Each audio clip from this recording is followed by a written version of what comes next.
Hey guys, it's your girl Carrie, and today I'm going to share how to decorate another large blank wall for $16 using Dollar Tree picture frames. This time we'll be addressing the wall over the fireplace. Since we got the inside of our home repainted, I thought it would be the perfect time to share with you how we did this project over 15 years ago. Yes, I have been loving the Dollar Tree for over 15 years. Then I will be sharing how I added small touches of fall to our existing decor in our family room. So let's get started. First, you want to measure your space and determine how high you want your photo wall to be. In our case, we went 4 rows high to meet at the top of the window, and then we went 4 rows across. We needed 16 14-inch by 12-inch frames from the Dollar Tree. Now, Dollar Tree no longer carries these exact frames, but you can get similar ones by purchasing the graduate diploma frames from the Dollar Tree. Next, look on the back of the frame to determine how it is to be hung. That in turn will guide you on how to make your grid.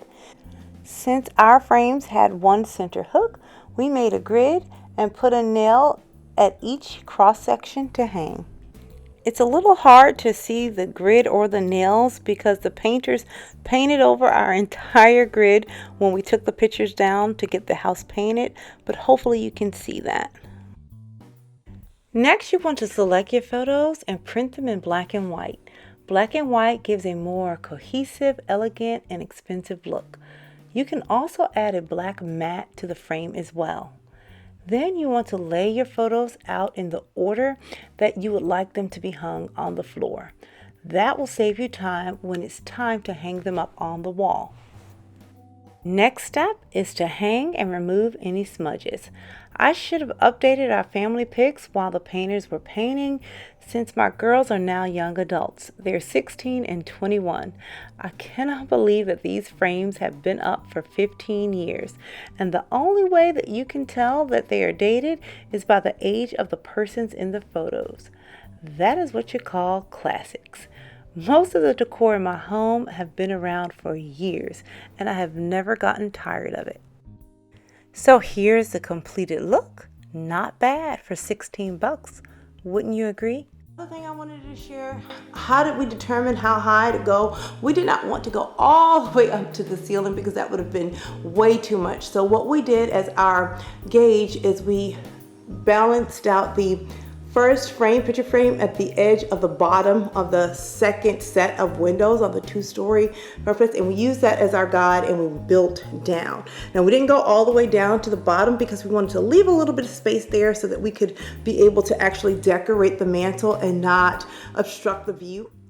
Now that the pictures are in place, we are going to move forward and decorate the mantle and the rest of the great room for fall.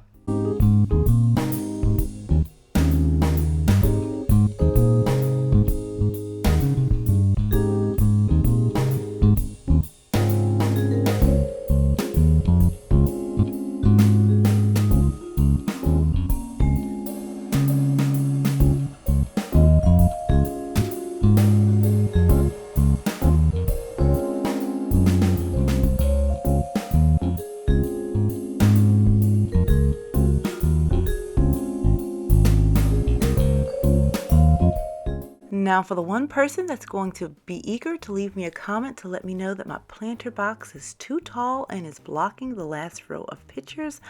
I know. When I originally purchased the planters, I was hoping that my husband would build me one large continuous box. I would remove the inside of the plant and adjust the height and make it look like one continuous box. 2 years later, he has not gotten around to that project. This is real life, and I am okay with my perfectly imperfect home. The only fall element that I'll be adding to this mantle is this simple sign that says thankful, and now I'll focus the rest of my attention on the fireplace. So we're going to add back the basic elements to our hearth, like a fireplace screen and our fireplace tools.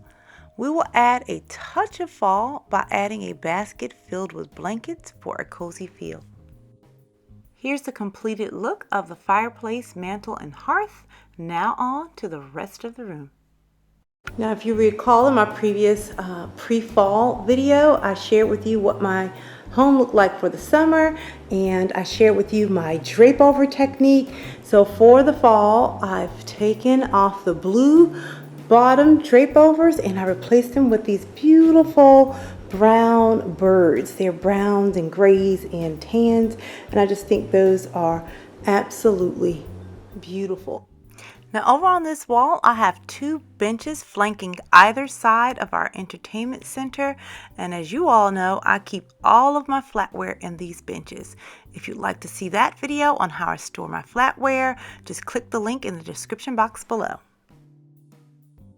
Now moving right along to the sofa, I just switched out the pillow covers. I use a coordinating geometric fabric that picked up the hues in the bird curtains. Then on the lumbar pillow, I had my mom add a swatch of the bird fabric to tie everything in. I kept the light blue denim pillows, but I swapped out the darker denim pillows for this soft green color. I love the way everything turned out. Now for the sofa table, I pretty much left everything the same. The only thing I did was turn the vases around. Originally, they were facing forward and it showed that nautical type theme, and that was great for the summer, but not for the fall. So by turning it around, you have a whole new look. Now I could have taken some twine and put it at the top of that blue part and gave it a rustic look, but I decided to leave it blue since we left blue in the color palette. And for our coffee table, I didn't change it up that much. I just took away the little glass box that held our coasters and put out a little tic-tac-toe game. Just kind of fun, sitting around in the fall, playing a little game while watching TV. You know, I had to bust out my sweater mugs. It is fall now, and I love, love, love my collection of sweater mugs. I have several different types and colors. And then I switched out my blue candle lighter for this nice brown, warm, antique-y looking candle lighter.